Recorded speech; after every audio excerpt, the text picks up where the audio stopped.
வெள்ளக்காரன் வந்து திருவண்ணாமலையில கிரிவலம் சுத்துறான். தமிழ்நாட்டுல பிறந்தவன் அண்ணாமலையில கும்பிட மாட்டேங்கிறான். வெள்ளக்காரன் இந்த நாட்டை அடிமையா வச்சிருந்த வெள்ளக்காரன் திருவண்ணாமலையில வந்து அண்ணாமலைக்கு அரோகரா அருணாச்சல சிவம்ங்கிறான்.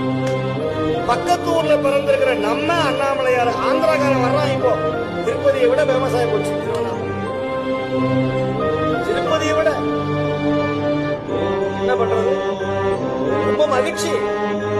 ஆனா நம்முடைய தமிழ்நாட்டில் எத்தனை 224 சிவாலயங்கள்ல கிட்டத்தட்ட 240 சிவாலயங்கள் நம்முடைய தமிழ்நாட்டில் சிவபெருமானுடைய பாதம் படாத இடம் எங்க இருக்கிறது? புண்ணியமான பூமி இந்த தமிழ்நாடு. நீங்க சிவனடியாராக வாங்குவதற்கு நிறைய புண்ணியம் இருக்கணும். கழுத்த ருத்ராட்சம் தரிக்கணும்னா அதுக்கு ஒரு பிறவியை எடுக்கணும். உங்க நாட்டுல தேவாரம் காதல வந்து விழுதுன்னா போன ஜென்மத்துல நீங்க புண்ணியம் பண்ணியிருந்தாதான் இந்த